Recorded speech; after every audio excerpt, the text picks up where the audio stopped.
Bon après-midi, mesdames et messieurs, et bienvenue au webinaire d'aujourd'hui. Je vous rappelle que cette téléconférence est enregistrée. À ce stade, les participants sont en mode écoute seulement. Pour ceux d'entre vous qui êtes au téléphone et qui avez besoin de l'aide d'un téléphoniste pendant l'appel, appuyez sur étoile 0.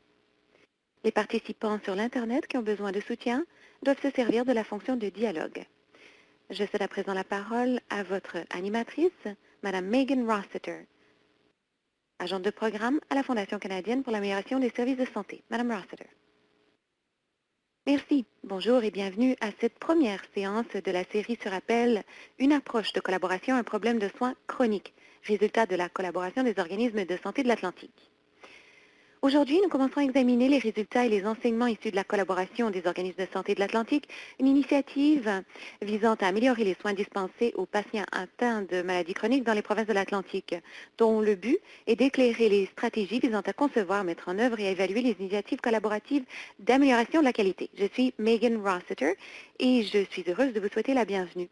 Aujourd'hui, nous accueillons plus de 180 organisations dans les provinces de l'Est, l'Ontario, le Québec, la Colombie-Britannique et même d'ailleurs au Canada.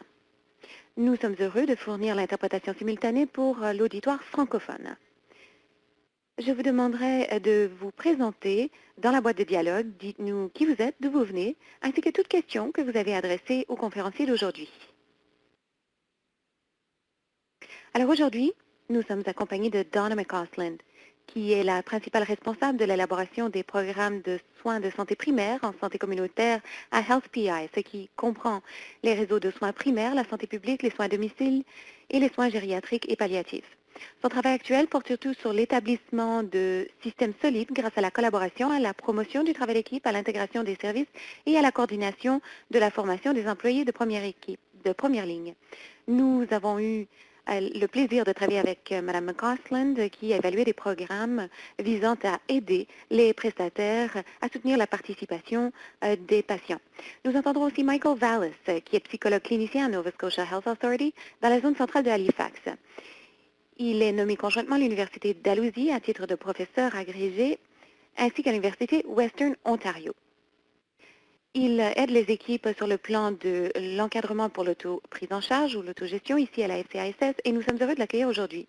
Nous avons aussi nos productrices, Sheena Powell et Kelly Ripley, ici à Ottawa, ainsi que ma collègue Jen Verma, directrice principale ici à la FCISS, qui a piloté la mise en place de la COSA en 2012. Donc, au cours de cette série en 3 parties, nous entendrons parler de 4 équipes de la COSA qui ont conçu, mis en œuvre et évalué des initiatives visant à améliorer les soins dispensés aux malades chroniques et à améliorer les soins centrés sur le patient. Nous sommes ici pour démontrer des solutions visant à passer des soins centrés sur la maladie aux soins centrés sur le patient et sa famille qui vont à la rencontre des gens. Nous voulons aussi mettre en exergue l'expérience des équipes sur le plan de la diffusion de ces projets dans l'ensemble de leur système, ainsi qu'évaluer les stratégies visant à motiver la première ligne pour créer des changements perturbateurs qui améliorent les soins pour le patient et sa famille. Aujourd'hui, nous concentrerons sur les stratégies et les leçons apprises par les équipes de la COSA. D'abord, nous commencerons par un aperçu des défis actuels sur le plan du soutien à l'autogestion et nous examinerons les enseignements appris sur le plan de l'application des stratégies de soutien à l'autogestion du point de vue de la collaboration et des organisations. Nous vous présenterons un exemple de cas d'une équipe qui démontrera le processus entrepris pour concevoir, mettre en œuvre et évaluer les projets d'amélioration du soutien à l'autogestion. Et nous examinerons certaines des stratégies visant à améliorer les compétences des cliniciens et des gestionnaires visant à apporter des changements pour mobiliser les patients et les familles dans le cadre de la reconception et la refonte des systèmes. Dans le Canada atlantique, les gens font face à des taux plus élevés de maladies chroniques et à des facteurs de risque plus élevés que le Canadien moyen. Et d'ailleurs, les coûts du système connaissent une croissance plus rapide qu'ailleurs au Canada. Étant donné la charge du travail de la maladie en Atlantique, nous avons adopté une approche innovante visant à aider ces patients. En 2012, la FCISS a commencé à répondre à ce besoin grâce à une charte signée avec toutes les autorités régionales de la santé visant à se concentrer sur l'amélioration des initiatives touchant directement les patients et les familles, qui étaient impulsées par des équipes du réseau visant à reconcevoir et offrir des services différents dans la région. Nous avons choisi une approche de leadership collective concentrée sur l'élaboration de meilleures pratiques, sur la diffusion, pour faire des pratiques exemplaires, des pratiques communes.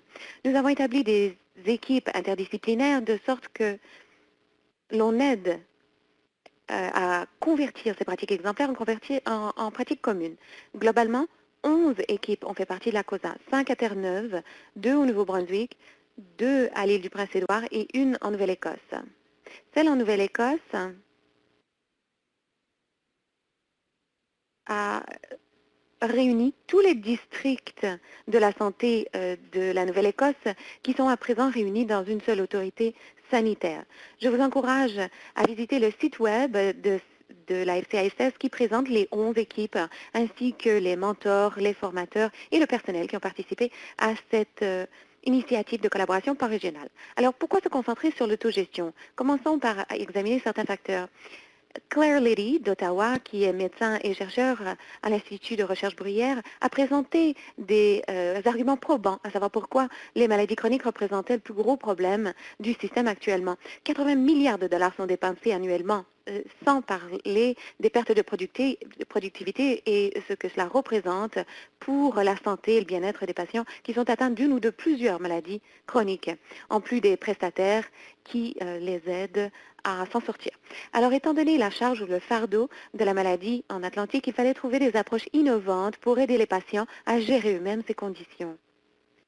Le soutien à l'autogestion permet d'alléger le fardeau sur les patients, sur leurs familles et sur les prestataires. Or, nous n'entendons que rarement parler de la mise en œuvre de ces programmes. On parle de résultats et très peu de partage d'informations sur les comorbidités chroniques. Vous reconnaissez sans doute ce diagramme. Il s'agit du modèle de soins chroniques. Mais voici quoi retenir.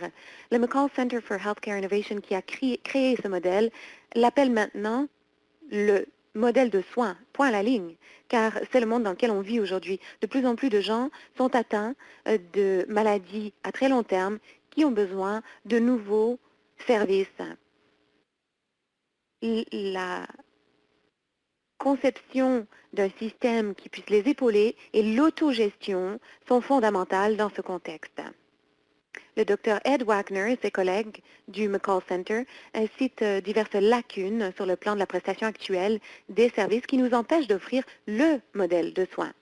Ces lacunes comprennent des praticiens à court de temps qui ne suivent pas les lignes directrices établies, un manque de coordination des soins et une absence de suivi pour assurer de meilleurs résultats, en plus de patients et de familles qui sont mal formés pour gérer eux-mêmes leur maladie.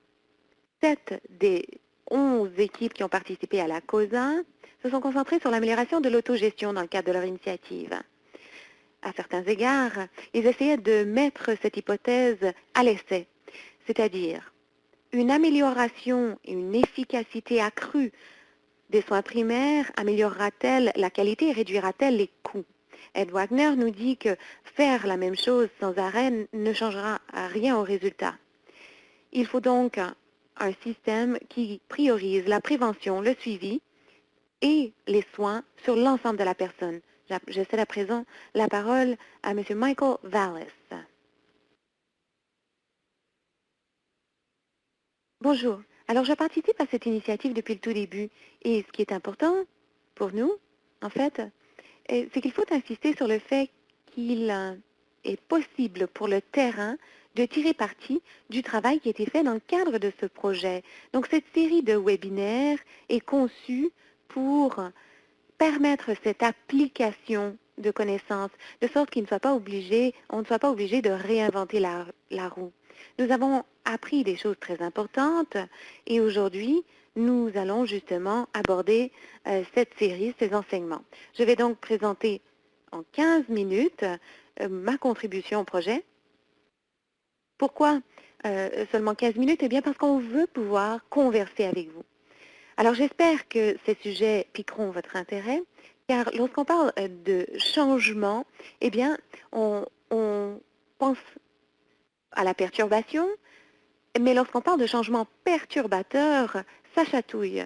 Alors, comment peut-on encourager l'acceptation de ce changement et comment peut-on encourager un meilleur soutien à l'autogestion? Quels sont les enjeux pour nous qui souhaitons mettre en œuvre des programmes qui mèneront à ces changements? Dans quoi est-ce qu'on s'embarque essentiellement? Alors, je vais vous montrer. Imaginez ce qui suit. Un patient se présente devant un clinicien et dit au clinicien, je pense que je devrais peut-être arrêter de fumer. Alors, le clinicien répondra souvent, oui, très bien, c'est une bonne nouvelle, c'est très positif. Mais la réponse typique est plutôt, ah bon, quels sont vos objectifs? Est-ce que je peux vous donner une brochure? Quelle est la date à laquelle vous allez arrêter? Et voici un numéro de téléphone où appeler si vous avez des ennuis. Mais j'aimerais plutôt que vous pensiez à l'engagement envers le changement. Le clinicien est emballé par l'énoncé prononcé par le patient. Je pense que je vais probablement arrêter de fumer. Mais pensez plutôt à une relation différente. Par exemple, entre deux compagnons. Un compagnon qui dit, je pense que je devrais peut-être te demander de m'épouser. Est-ce que la personne dans cette situation, parce qu'elle est investie, se dirait, bon, il n'y a pas d'engagement, tu dis, je pense probablement, bon, tout cela est conditionnel. Ce que cela nous signifie, c'est qu'il faut comprendre ce que le changement signifie véritablement. Si vous pensez à ce scénario, un patient qui se dit, je pense que je devrais probablement. Si vous deviez parier, est-ce que vous diriez que cette personne réussira? La plupart d'entre nous diront, ben non, sans doute pas. Elle ne réussira sans doute pas, elle ne semble pas engagée. Or, si cette personne échoue, quel est le mot qu'elle utilisera pour décrire son échec? Elle dira, justement, c'est un échec. Et combien de fois une personne peut-elle échouer avant de conclure qu'elle était incapable de faire ce qu'il faut? Alors, ce que je dis, c'est que si on ne fait pas attention, notre initiative visant à aider les gens à changer peuvent être plus délétères qu'on ne pense. Ce que cela nous indique, c'est qu'il faut changer. Je vais vous montrer cet article que j'ai publié l'année dernière. Nos interventions comportementales sont-elles vouées à l'échec? Défi sur le plan du soutien à l'autogestion en maladie chronique. Alors, vous voudrez peut-être en prendre connaissance à loisir. Alors, certains résultats découlent directement du comportement du professionnel de la santé. Pensez au chirurgien, dans le théâtre d'opération, pensez à l'urgentologue ou à un autre professionnel. Lorsque vous pensez aux répercussions du rôle des patients dans ces situations, d'ailleurs, c'est normal que le patient soit passif et soumis, car il ne fait que suivre le résultat qui réduira la charge est entièrement dans les mains du professionnel dans ces situations d'urgence. Mais dans le cas des maladies chroniques, ce n'est pas le cas. Les résultats que l'on cherche sont directement liés aux choix faits par les patients en dehors du cabinet médical. Donc, les répercussions, c'est que le clinicien doit passer à un rôle qui n'est pas fondé sur son expertise,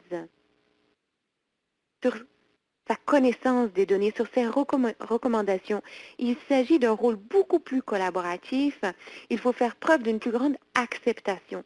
Et c'est le défi auquel on fait face. Similairement, on pense qu'il faut un changement perturbateur en raison de la complexité. Une bonne partie de cette connaissance biomédicale s'appuie sur un système très simple, pas un système complexe. Donc, lorsqu'on examine les systèmes, on peut les envisager selon deux dimensions. Dans quelle mesure comprend-on ce qui se produit et dans quelle mesure est-on d'accord avec nos agissements dans certaines circonstances où il y a un haut niveau de compréhension et un haut niveau d'accord. Vous avez des algorithmes, des lignes directrices cliniques. C'est là que c'est très utile parce que ça décrit un système simple. Or, il y a des systèmes qui ont très peu de compréhension et très peu d'accord. Et ça, c'est ce qu'on appelle un système chaotique. Or, ce dont on parle lorsqu'il est question de gestion des maladies chroniques est un peu entre les deux. Et donc, c'est ce qu'on appelle des systèmes complexes. Les systèmes complexes sont caractérisés par des frontières nuancées, pas tranchées, des rôles incertains, des systèmes adaptifs composés d'autres systèmes. Les tensions et les paradoxes sont naturels et ne peuvent être résolus. Plus vous dépensez à une chose, moins vous avez d'argent à dépenser à autre chose. Et l'interaction entraîne l'émergence continue de nouveaux comportements. Pensez à la technologie. Tandis qu'on commence à travailler avec la technologie, on découvre qu'il peut y avoir des conséquences positives comme négatives. Donc, la raison pour laquelle il faut être conscient de notre rôle en tant que professionnel et notre philosophie, c'est parce que nous avons cette tendance à avoir une vue réductionniste. Ce modèle explique pourquoi le réductionnisme est problématique. Voici une diapo très bien connue qui décrit ce que l'on sait sur l'obésité.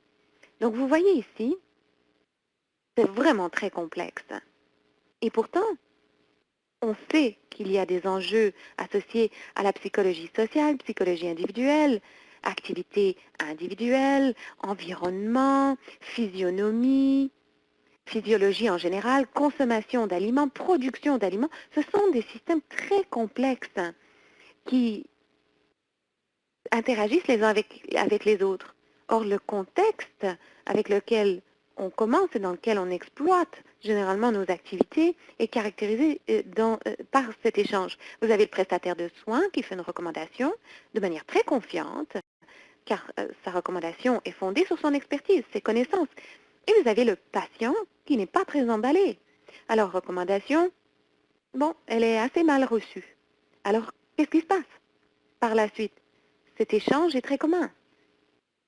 Et le changement exige qu'on accepte de faire un virage. Voici la réaction la plus fréquente à une recommandation. Mais comme vous le voyez, c'est généralement assez mal perçu. Alors, les recommandations ne fonctionnent pas parce que les humains sont humains. Ce que cela signifie, c'est que les idées proviennent du prestataire, mais le travail de changement vient du patient, donc ce n'est pas son idée. Les humains respectent généralement leurs propres idées bien plus que celles des autres. Alors, c'est pour la raison pour laquelle les recommandations sont peu souvent intériorisées. Lorsque la recommandation vient de l'esprit de quelqu'un d'autre, c'est encore plus difficile. Alors voici une diapo sur laquelle je ne vais certainement pas m'éterniser, mais j'aimerais que vous en preniez connaissance car elle est véritablement fondée sur des données probantes. C'est ce qu'on appelle le modèle circumplexe. Alors vous avez deux dimensions qui définissent les interactions, donc domination ou chaleur. Et ce qui est important sur ces deux dimensions, c'est que si vous établissez un contact avec quelqu'un, si les gens ont un contact permanent, c'est ce qu'on appelle la complémentarité. Or, lorsqu'un des deux interlocuteurs domine, le seul moyen de maintenir la connexion, c'est d'être soumis. Parce que si vous avez deux personnes dominantes, vous avez un conflit. Si vous avez deux personnes soumises, rien ne se produit. Donc, dans une relation, si l'un accepte le rôle de domination, l'autre personne doit devenir soumise. Essentiellement, c'est la raison pour laquelle les citoyens ne disent pas aux cliniciens la vérité. Ils disent aux cliniciens ce que le clinicien veut entendre, pas ce qu'ils vivent véritablement. D'un autre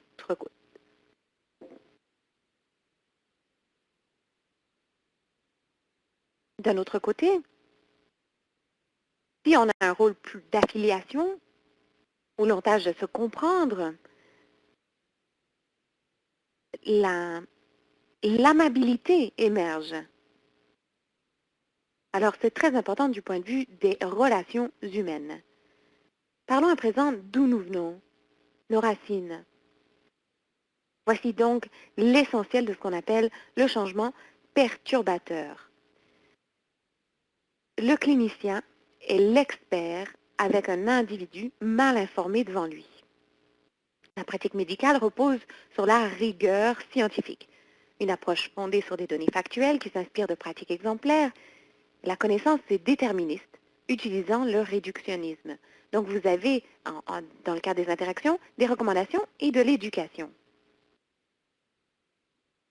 À la lumière du modèle que je viens de vous présenter, on sait que dire, c'est-à-dire les recommandations, et enseigner, ce qu'on appelle l'éducation, fonctionne bien dans ces systèmes très simples qui sont réductionnistes, où les résultats sont immédiatement contrôlables par le prestataire ou alors si le patient est prêt à changer. Si le patient est prêt à changer, ce modèle d'expert peut fonctionner, mais s'il n'est pas prêt, ce n'est sans doute pas le cas. Le soutien à l'autogestion exige de la collaboration et de la responsabilisation. Donc, que faut-il faire? Ce que je recommande, c'est que la solution de rechange à ce diagnostic, mesurer les résultats, c'est-à-dire le modèle de l'expertise, est plutôt de passer à un modèle fondé sur la description. Donc, ce n'est pas votre travail de dire à la personne ce qui ne va pas chez elle, mais c'est votre travail de comprendre cette personne et de comprendre comment elle en est venue à son état actuel. Donc, description. Ensuite, motiver les gens à comprendre les prédictions. Selon les choix, que se passera-t-il? Ce qui mène à une négociation de choix que la personne pourrait envisager pour influer sur ses résultats. Donc, ce n'est pas votre travail de faire changer les gens, mais vous pouvez les encourager à changer, les épauler dans le changement. Lorsque les gens sont mis devant les conséquences de leur choix, ça peut être beaucoup plus motivant lorsqu'on négocie avec eux. On sait que dans le système de santé, le patient veut savoir ce que le prestataire pense, mais il ne veut pas qu'on lui impose quoi faire, il ne veut pas abandonner le contrôle. Essentiellement, ce que cela signifie, c'est qu'il faut passer du diagnostic, traitement et résultat, c'est-à-dire les mesures. Lorsque vous prenez cette perspective, ça dépend de notre compétence, et on remplace ça par description, prédiction et choix. Les problèmes sur le plan des diagnostics et des évaluations dans un système complexe, c'est que ça peut mener à l'étiquetage. Lorsque vous mesurez les résultats, vous devenez investi dans les résultats et vous posez des jugements. Si vous avez une description ou une conversation ouverte où on n'est pas menaçant.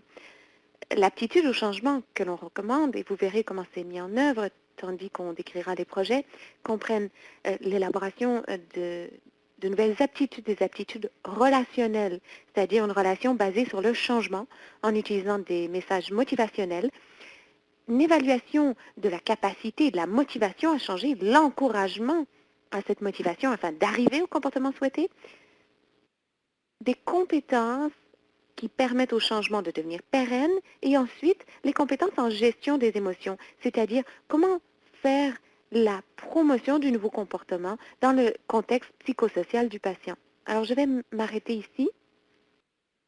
Il s'agissait simplement de vous donner la base de ce que vous entendrez à présent. Alors, je vais à présent céder la parole à ma collègue Donna McCausland afin qu'elle présente le reste de l'exposé. Nous pourrons parler de vos réflexions par la suite. Donna McCausland. Alors, merci beaucoup de cette occasion de présenter un exposé pour vous aujourd'hui. C'est véritablement une passion pour moi et pour Santé et du Prince-Édouard, où on se concentre sur un meilleur soutien au changement à l'autogestion grâce à un modèle de partenaire de soins. Alors, je vais un peu vous mettre en contexte. Nous savons déjà que les facteurs environnementaux sont très bien documentés. Le style de vie sédentaire, une alimentation pauvre en nutriments et riche en malbouffe. Vous avez vu le diagramme sur l'obésité, entre autres. On sait que les humains, physiologiquement, cherchent le plaisir et le gain à court terme sans se préoccupés des conséquences à long terme. Alors, nous avons sondé des patients en 2012 et selon ce sondage, la majorité des patients n'étaient pas au courant de ce qu'ils devaient faire pour s'occuper d'eux ni pour obtenir un suivi. Les réponses ont bien montré que les prestataires doivent trouver des moyens d'inclure le changement à leur traitement et d'aider les patients à faire des choix plus sains. Alors, HealthPI se concentre sur la réduction des risques en appuyant le concept des soins autogérés. Le plan vise à équiper les prestataires de partout visant à épauler le patient afin que celui-ci fasse des choix de vie plus sains. L'intervention de HealthPI vise à former les praticiens. Il s'agit d'améliorer les compétences des prestataires et à réduire les conséquences des maladies chroniques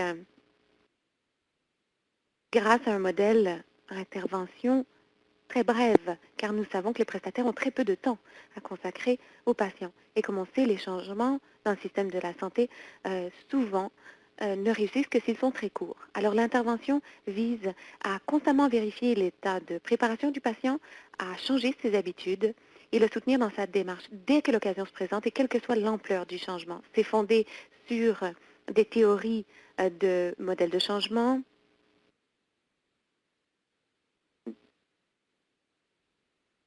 donc selon divers modèles de changement établis dans la littérature scientifique. On encourage des changements réalistes, c'est-à-dire qu'il faut être réaliste du point de vue du patient. C'est-à-dire qu'un clinicien peut comprendre quel est le bien fondé de l'exercice, mais de dire à un patient, par exemple, qui a du mal à respirer, de faire une bonne marche de santé, ça ne fonctionnera sans doute pas. Pour changer le comportement du patient, il faut commencer par changer les comportements des prestataires avec leurs patients. Et vous avez déjà vu ce qu'en pensait le professeur Vallis. Il faut encourager le niveau de confiance du praticien, l'encourager à davantage orienter les consultations plutôt que d'être autoritaire dans le cadre des consultations avec les prestataires, avec les patients plutôt. Ils doivent encourager les patients à discuter, de changer leur choix. L'équipe qui travaille à l'élaboration de cette intervention est appuyée par HealthPI, la direction de HealthPI, donc au niveau du directeur général partout dans la province. Et nous avons un comité directeur provincial constitué de parrains du projet, dont les directeurs généraux et les directeurs des soins actifs, des soins à domicile, de santé publique, ainsi que des représentants du ministère de la Santé. Et donc, pour encourager cette initiative de changement de comportement, on se fonde sur les soins centrés sur le patient. Grâce à la pérennité, grâce au soutien des dirigeants, on espère que le programme sera pérenne et on leur fait des mises à jour constantes. Donc cela nous aide véritablement à avancer et à encourager la pérennité du projet. On avait un plan de mesure en place, donc pour les facilitateurs et les participants de la formation, on examine la satisfaction tirée de la formation, l'acquisition des connaissances et compétences, le taux efficacité des facilitateurs, c'est-à-dire sont-ils confiants de ce qu'ils ont appris et leur attitude par rapport au contenu. Pour les participants, on mesure la satisfaction tirée à la formation, l'acquisition des connaissances aussi, l'auto-efficacité, l'attitude par rapport au contenu de la formation, l'amélioration du système et des pratiques, et du côté des clients et des patients, changement de mode de vie, auto-efficacité, expérience de soins centrée sur le client. Sur le plan du résultat et des processus, on a fait des évaluations, on a examiné des protocoles très exhaustifs constitués de prestations, c'est-à-dire la mesure dans laquelle l'intervention se déroule comme prévu et dans quelle mesure les participants sont satisfaits de la formation. On a examiné la fidélité, la qualité, c'est-à-dire la mesure dans laquelle les participants se sentent confiants d'être capables de mettre ces techniques à l'essai et de mettre en pratique les compétences qu'ils ont appris. Le contexte est bien un environnement propice à l'habilitation des patients. Et également, les avantages pour les patients ou les clients, une amélioration de l'attitude, la cognition et du comportement, c'est-à-dire les patients qui suivent les recommandations auxquelles ils arrivent avec leur prestataire. On n'a pas encore fait le dernier élément, c'est-à-dire la formation pour les clients et les patients. On préfère euh, d'abord se concentrer sur les prestataires avant de s'attaquer au dernier volet, c'est-à-dire formation des patients. Jusqu'à présent, on a 9 facilitateurs, surtout trouvés dans les soins communautaires. Et nous allons par la suite passer aux soins actifs. Et on a eu 130 participants formés jusqu'à présent et 60 autres sont prévus. Ce sont des gens qui travaillent dans le secteur des soins communautaires. Nous venons de lancer des discussions afin d'obtenir l'adhésion des gestionnaires du secteur des soins actifs pour, comme je le disais un peu plus tôt, élargir la formation au secteur des soins actifs.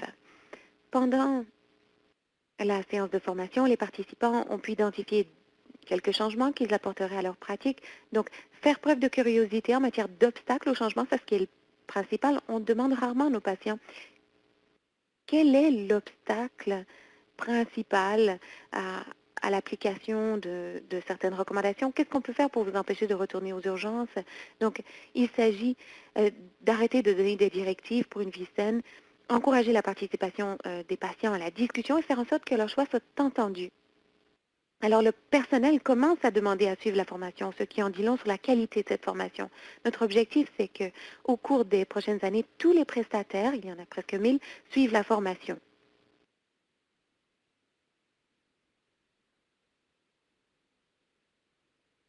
Quelques témoignages, des extraits de témoignages de praticiens en exercice. Alors, ils disent que leur formation a fait une différence. Ils nous disent que cette pratique a permis d'identifier les enjeux principaux, de s'attaquer à ce qui saute aux yeux sans chercher la faute ni culpabiliser. Ça permet d'établir une relation plus saine avec le patient. Et on s'appuie sur les réussites précédentes. Entre autres, cela s'intègre bien à d'autres formations et compétences acquises, en particulier pour l'hypertension, la MPOC. Et vraiment, ce que nous disent les cliniciens, c'est que ça devrait être intégré à la formation de base de tous les cliniciens. Et on envisage de le faire. Donc, ça peut être utilisé dans toutes les conversations avec la famille, les amis, les collègues, les patients. Il s'agit véritablement d'habiliter les patients à gérer leur propre santé. Un des témoignages que nous avons reçu d'un patient qui à un praticien qui a suivi cette formation et qui exerce vraiment ce qu'elle a appris, cette personne a dit mon infirmière est véritablement partenaire de mon cheminement. Alors, certaines des leçons que nous avons apprises, eh bien, le soutien de la direction et des gestionnaires est absolument essentiel. La direction la direction doit appuyer l'approche pour que la formation réussisse. Nous, on espère que la formation sera offerte à tous les secteurs cliniques de santé du Prince-Édouard. Les gestionnaires coopératifs aident à gérer les interférences, les prestataires qui sont plutôt récalcitrants. On a aussi réparti les coûts dans tous les domaines de programme, de sorte que ce n'est pas un fardeau pour une division de l'organisation en particulier. Cette formation donne aussi aux professionnels de la santé la permission de faire quelque chose qui n'est pas traditionnel. Donc, vous avez véritablement besoin du soutien de la direction pour faire ce genre de choses. On a aussi communiqué le fait que la formation donnait droit à un certificat. C'est un perfectionnement professionnel. Donc, pour quiconque reçoit la formation, il est possible de recevoir des crédits de perfectionnement, mais on offre également un certificat de compétence.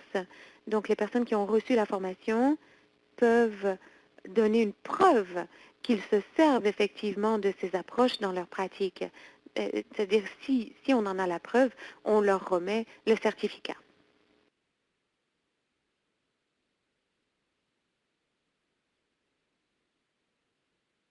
Le fait que la formation soit un perfectionnement professionnel permet de réduire la résistance. On a aussi commencé par les médecins les plus enthousiastes. Bon, il est important, comme vous le savez, de réaliser des gains rapidement lorsqu'on entame ce genre d'initiative et on s'est donné un horizon assez long. On sait qu'on veut diffuser l'initiative, ce serait bien de tout faire d'un coup. Or, ça n'est pas possible. On sait qu'il faut procéder de manière progressive pour assurer la pérennité du programme. On veut changer le comportement des prestataires pour ultérieurement changer le comportement des patients. Et comme on le sait, le changement n'est jamais facile. Il faut du temps, il faut de l'effort et il faut un élan continu ainsi qu'un enthousiasme euh, déterminé. Alors voilà, c'est tout pour moi. Je me réjouirai de répondre à vos questions. Merci. Megan Rossiter, merci Donna, merci Michael. Alors, un petit rappel, nous avons une boîte de dialogue pour entendre vos questions. Alors, tandis qu'on entend que vous écriviez vos questions, j'ai une question, moi, que j'aimerais poser, mais d'abord un peu de contexte. Alors, le soutien à l'autogestion est élémentaire dans le modèle de soins. Et on sait que la COSA s'est beaucoup concentrée sur l'autogestion, car du point de vue des résultats, des patients plus engagés arrivent à gérer leur maladie de manière beaucoup plus efficace. Alors, Michael et Donna, vous avez parlé du genre de compétences dont les prestataires ont besoin pour aider les patients à s'autogérer. Donc, souvent, on se concentre sur les changements de comportement, mais comment les prestataires peuvent-ils obtenir de meilleures compétences du côté de la gestion des émotions et l'encouragement à la motivation? D'abord, professeur Vallis. Michael Vallis. Eh bien, c'est une excellente question. On sait certaines choses. Les outils, sans théorie, peuvent devenir des armes. Donc, lorsqu'on pense à des stratégies de changement, on sait qu'elles peuvent être fondées sur des données probantes. Mais ce qui est très important, c'est que l'autogestion concerne les choix faits par l'individu. Donc, de manière réaliste, lorsqu'un citoyen quitte nos services de soins de santé et retourne dans le monde qui correspond à sa vie, on ne les voit que pendant de très courtes périodes. Donc, nous sommes presque insignifiants dans la vie de nos patients. Donc, ce qu'on espère, c'est que ces personnes feront des choix dans le contexte de leur quotidien qui seront conformes à nos recommandations. Ce que cela signifie, c'est qu'il faut se poser une question. Moi, c'est une question que je pose dans mon travail clinique et j'encourage quiconque exerce dans le domaine de la santé à poser la question de prestataire à patient. Pourquoi écouteriez-vous ce que je vous dis? Parce qu'en fait, c'est cette relation entre le prestataire de soins et l'individu qui est le vecteur vers l'autogestion et donc le soutien à l'autogestion. Donc on s'imagine peut-être que ce sont de bien bons outils qui sont standardisés, fondés sur des données probantes, mais c'est la relation. Car ce qu'il faut faire essentiellement, c'est promouvoir une réponse à cette question. Pourquoi écouteriez-vous ce que je vous dis? Donc, qui promeut une réponse fondée non pas sur parce que vous êtes l'expert, parce que votre expertise ne durera pas une fois qu'ils quitteront votre cabinet, ou alors pas une réponse comme parce que je sais que je devrais, parce que ce n'est pas vraiment ça qui impulse un humain à agir, mais plutôt à expliquer une raison personnelle pour laquelle la personne veut changer. Car la volonté de changer est fondamentale. La capacité de se servir de cette volonté doit ensuite être appuyée par des outils comme la motivation, le degré de préparation, mais tout cela repose sur une relation entre le patient et le prestataire qui puisse promouvoir cela. Megan Rossiter, merci. Alors, du côté de Donna McCausland, j'aimerais savoir comment on peut encourager les prestataires à motiver leurs patients et à bien gérer leurs émotions. Donna McCausland. Eh bien, les gens ont des relations partout au travail, mais une chose que l'on sait, c'est que il faut d'abord établir un bon niveau de confiance. On sait, certains cliniciens nous disent qu'ils ont des cabinets qui sont comme des portes tournantes. Par exemple, je pense à quelqu'un qui travaillait dans le secteur actif, une femme qui a eu un moment de grâce lorsqu'on lui a demandé de participer à une formation sur le soutien à l'autogestion. Et d'ailleurs, maintenant, elle exerce tout ce qu'elle a appris sur le terrain. Ce qu'elle m'a dit, c'est, bon, vous savez, lorsque je vais rentrer dans mon secteur en soins actifs, je vais demander à mes collègues de demander aux clients ce que sont les obstacles pour eux, pour qu'ils évitent de revenir aux urgences ou à l'hôpital. On ne pose pas souvent cette question et on a toutes sortes d'a priori, d'hypothèses à l'effet que les individus ont des problèmes très médicaux. Et ce n'est pas forcément le cas. Très souvent, les patients, si on leur donne la possibilité, proposent des solutions qui sont davantage fondées sur les déterminants de la santé. Par exemple, si on donne des médicaments à un patient pour, disons, le diabète, mais la personne ne peut qu'acheter un médicament ou, euh, ou alors manger, par exemple, eh bien, on sait très bien le choix qui se fera. Donc, il faut trouver des moyens de surmonter ces difficultés. Il faut établir une relation de confiance pour que la personne nous explique ce qu'est l'obstacle à l'adhésion, à l'observance, à nos recommandations. Et il faut vérifier constamment afin de déterminer si le degré de préparation du patient change au fil de la relation. On a des outils qui permettent euh, d'améliorer ce genre de relation. Donc, vous avez un système très simple par feu vert, feu rouge. Donc, feu vert, oui, le patient veut changer, oui, il a les soutiens. Jaune, non, je suis un peu ambivalent, je ne sais pas. Bon, on ne veut pas leur imposer quelque chose, or on veut quand même vérifier sur une base régulière pour voir s'ils penchent plus vers le feu vert. J'ignore si j'ai vraiment répondu à votre question. Megan Rossiter, merci Donna. Alors, nous avons des questions dans la boîte de dialogue, ce qui est très bien. La première nous vient d'Elizabeth French de Alberta Health Services.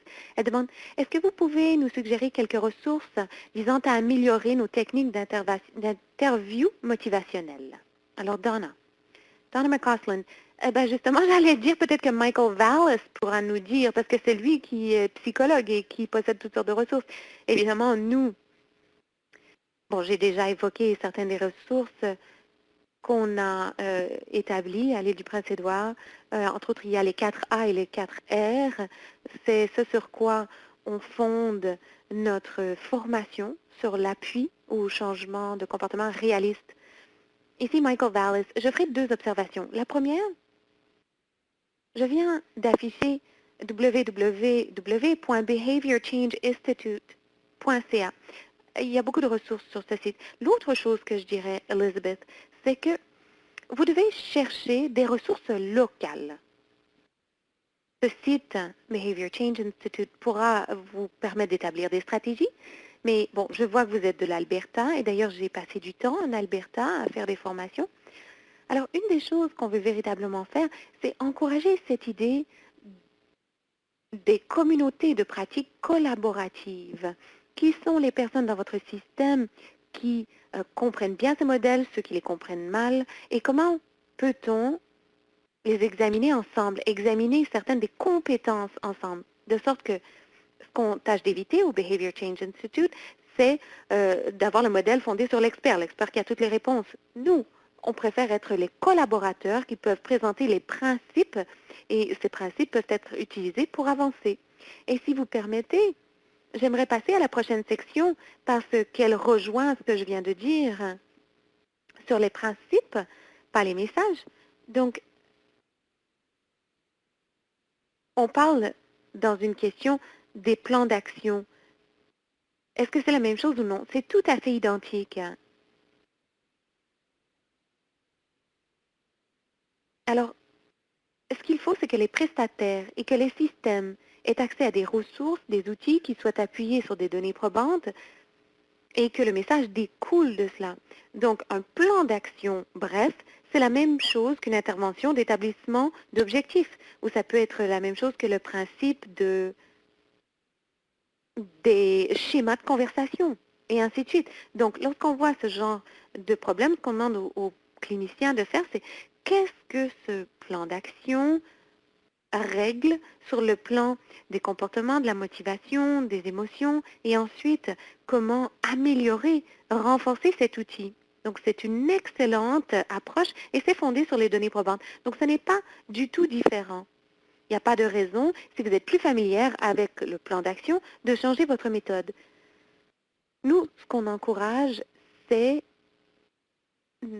d'adapter l'outil et de le relier aux questions d'émotion et de motivation. Megan Rossiter, merci Michael et merci d'avoir répondu à la question de Carol Harper. Rachel Douglas de Fraser Health à présent nous dit excellent projet qui réunit tout ce qu'on sait de la psychologie et des systèmes. Dans notre région, nous devons aussi rajouter l'aspect interculturel dans le contexte où il y a parfois des obstacles linguistiques. Connaissez-vous une littérature scientifique qui permet d'intégrer les questions culturelles? Peut-être que Michael voudra répondre. Michael Vallis, oui, merci. Alors, la réponse informée est non. Non, pas encore. Et c'est peut-être parce que c'est un peu comme la question de la sensibilité culturelle, c'est-à-dire qu'on n'aura jamais un rassemblement parfait de tous les éléments culturels. Mais ce qu'il faut faire, c'est rajouter des aspects culturels à ce que nous avons déjà établi. Entre autres, je sais que Patrick McGowan de l'Université de Victoria s'intéresse vivement à son modèle de gestion, de soutien à l'autogestion.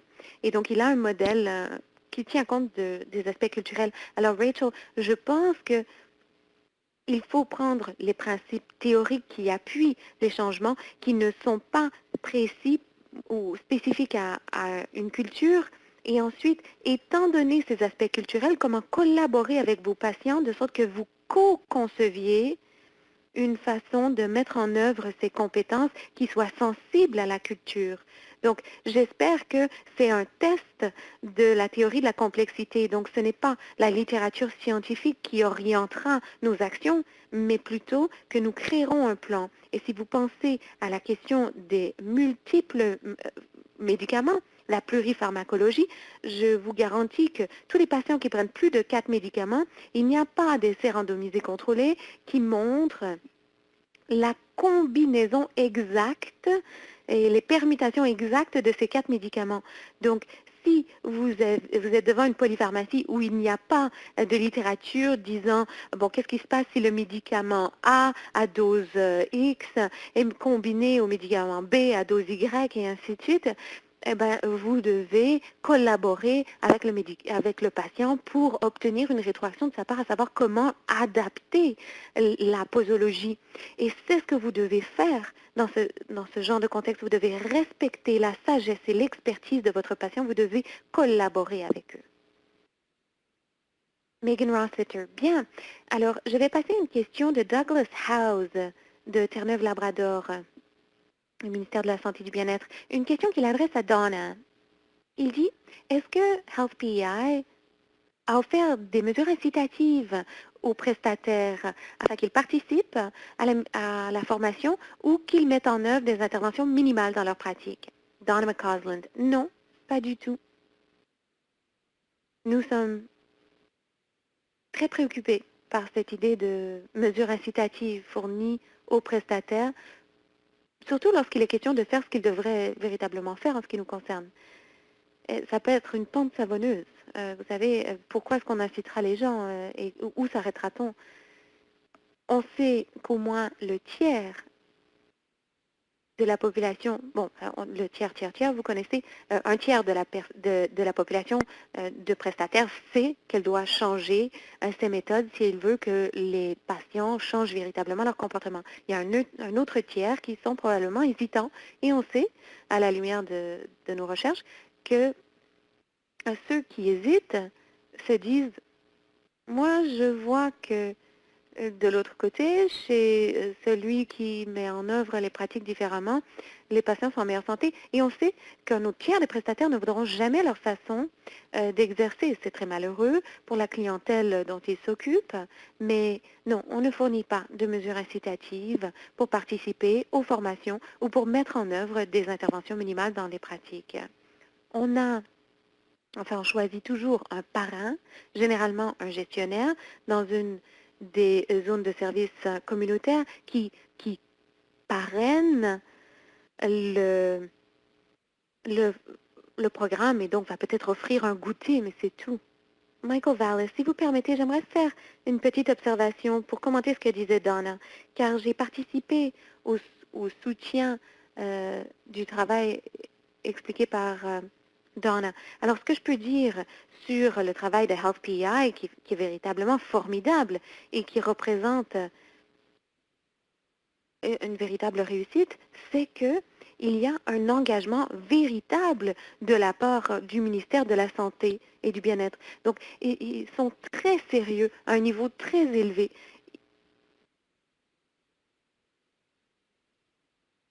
Alors, je sais que les gestionnaires, les administrateurs, les décideurs doivent faire plus que simplement entériner les projets qui leur sont proposés. C'est eux qui donnent le ton. Ils doivent devenir de véritables champions de ces projets. Et c'est une fois que les résultats se produisent qu'on établit un consensus à très large échelle. Mais véritablement, ce qu'il faut, c'est un engagement au très haut niveau. C'est le meilleur incitatif possible. Megan Rossiter, bien. Alors, Michael, je vais vous adresser quelques questions puisque le temps avance. Shauna demande comment encourager les soins d'ensemble ou d'ensemble de la personne et les soins particuliers à la maladie tout en vous concentrant sur les bons résultats de santé. Carol nous dit, avez-vous déjà vu ce genre de compétences dans une description de tâche? Michael Vallis, eh bien, je vais rapidement répondre à la question de Carol. C'est un gros défi. Une des choses qu'on essaie d'ailleurs d'obtenir au Behavior Change Institute, c'est-à-dire comment définir et mesurer les compétences dans ce domaine. Alors, c'est une chose à laquelle on s'attaque à l'heure actuelle. Je vais parler un peu de mon organisation car elle a commencé à s'attaquer à cela. Donc, je vais rapidement décrire le concept que nous avons ici. On a ce qu'on appelle une équipe de soins communautaires. C'est une ressource pour les citoyens d'accès direct, donc pas fondée sur des aiguillages. Donc, les prestataires embauchés dans l'équipe de santé communautaire ne sont pas choisis sur la base de leur formation ou de leur titre. Donc, on ne recrute pas des infirmières, des travailleurs sociaux, des psychologues. Non, on recrute des gens qui sont des facilitateurs de changement, facilitateurs de bien-être. Donc, on définit la fonction et ensuite on embauche des gens. Et ce n'est pas forcément fondé sur les compétences car on n'a pas encore des données probantes visant à mesurer les compétences convenablement, mais c'est la constance de l'orientation qui est important. Donc, quelqu'un qui est très fondé sur très axé sur l'expertise réductionniste ne correspondrait pas aux critères, la philosophie de cet établissement. S'agissant des soins centrés sur la personne dans son ensemble, tout en assurant de bons résultats de santé, eh bien, merci Shana d'avoir posé la question. Voici le plus grand obstacle au soutien à l'autogestion. Nous ne sommes pas responsables des résultats de santé. C'est le citoyen qui est responsable de ses résultats de santé, selon les choix qu'il fait.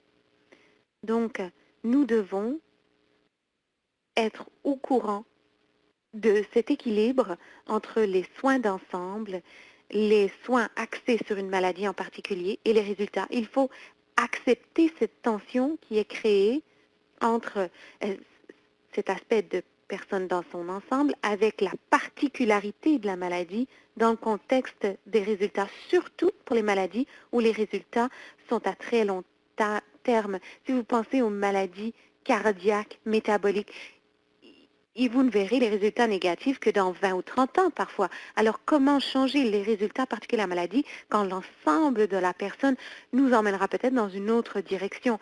C'est la tension qui existe sur le plan du soutien au comportement, c'est-à-dire la relation que nous avons avec le patient. On ne peut pas faire mieux que ce que le patient n'est prêt à faire. Donc, comme Donna vous le disait, en faisant un examen de l'état de préparation, le degré de préparation au patient, ça nous permet de déterminer quand le patient n'est absolument pas prêt. Et c'est qu'il ne faut pas arrêter le traitement quand il n'est pas prêt. Il faut simplement s'écarter d'un discours du genre voici ce que vous devez faire à un discours plutôt comme qu'est-ce qui vous empêche de faire telle chose? Comment peut-on vous aider? Il faut résoudre cette ambivalence pour ramener le patient dans notre giron. Megan Rossiter, Donna, avez-vous quelque chose à ajouter? Donna McCausland, non, je crois que Michael Vallis a très bien présenté la chose. Je vous dirais cependant que chacun de nos facilitateurs pratique cette approche dans sa propre pratique clinique. Ils sont tous cliniciens. Donc, ce sont des gens qui ont une expérience directe et qui tirent des enseignements de leur pratique et de ce que leur disent les gens qu'ils forment pendant ces formations. Donc, ils comprennent très bien les obstacles des cliniciens. Bon, par exemple, vous avez des cliniciens qui disent bon, c'est très bien de vouloir encourager le patient, mais je sais très bien qu'il ne veut pas changer son comportement. Alors, on est devant des questions et des situations difficiles. Et donc, le groupe ensemble identifie des moyens de surmonter ces difficultés pendant la brève interaction qu'on a avec le patient, car on sait très bien que ces interactions entre cliniciens et patients sont très, très brèves. Megan Rossiter, merci Donna. Eh bien, tandis que nous arrivons à la fin de ce webinaire, j'aimerais tous vous inviter aux prochaines séances de cette série. Donc, le 5 novembre à midi, heure de l'Est, nous parlerons des leçons de 3 autres équipes, Western Health, Terre-Neuve-Labrador, Horizon et Nova Scotia. La dernière séance de cette série aura lieu le 11 novembre et nous examinera, ou le 11 décembre plutôt, et nous examinerons les résultats de la COSA. Vous voyez aussi une liste d'autres webinaires gratuits qui seront présentés au cours des mois à venir et nous espérons que vous vous en prévaudrez. Voici un lien où vous verrez toute la gamme des webinaires offerts. Vous devriez avoir reçu des renseignements de la part de la FCISS s'agissant de l'accès aux ressources de cet appel. Si ce n'est pas le cas, on vous renverra ces renseignements suite à l'appel. J'aimerais maintenant que vous examiniez ce petit sondage à l'écran. On va vous demander de prendre quelques instants pour remplir ce questionnaire. Tandis que vous le faites, j'aimerais aussi remercier nos conférenciers, M. Michael Vallis et Mme Donna McCausland pour leur excellents exposés, ainsi que Kelly et Sheena, nos productrices. Michael et Donna vous invitent aussi à présenter des remarques de clôture dans la boîte de dialogue, si vous le souhaitez, tandis qu'eux le font verbalement. Michael Vallis. Oui, justement, quelqu'un a parlé de choix et de changement. J'aimerais justement parler de cela. Il s'agit d'une autre stratégie lorsqu'on pense à la tâche du soutien de l'autogestion. Eh bien, nous, comme cliniciens, devons faire appel aux ressources disponibles. Et donc, je vous encourage à lire ce qui a été écrit sur Choices and Change, choix et changement. Et Donna McCausland, eh bien, on a beaucoup de choses encore à faire sur le plan de la sensibilisation des patients, de documents visant à sensibiliser les patients. Il faut que le patient finisse par s'attendre à ce que son clinicien ait ses conversations avec lui. Et on envisage aussi des remises à niveau pour les praticiens qui ont suivi la formation à l'origine et à la création d'une communauté de pratique pour les facilitateurs et les participants, car très souvent, ils sont devant des questions particulières ou des situations particulières avec des patients spécifiques. Et donc, c'est important de pouvoir faire appel à ses collègues pour du soutien. Megan Rossiter. Oui, il y avait une question aussi dans la boîte de dialogue qui n'est pas à l'écran à l'heure actuelle. J'aimerais préciser que oui, les diapos de la séance d'aujourd'hui seront fournis. Sur ce, merci à chacun d'entre vous d'avoir assisté à cette séance et d'avoir participé à la conversation. Ceci conclut le webinaire d'aujourd'hui. La téléphoniste, merci. Un message au conférencier. Veuillez rester en ligne après l'appel. Veuillez ne pas raccrocher. Mesdames et messieurs, Ceci conclut votre appel conférence pour aujourd'hui. Nous vous remercions de votre participation. Vous pouvez à présent raccrocher. Passez une excellente journée. Conférencier, veuillez rester en ligne. Merci.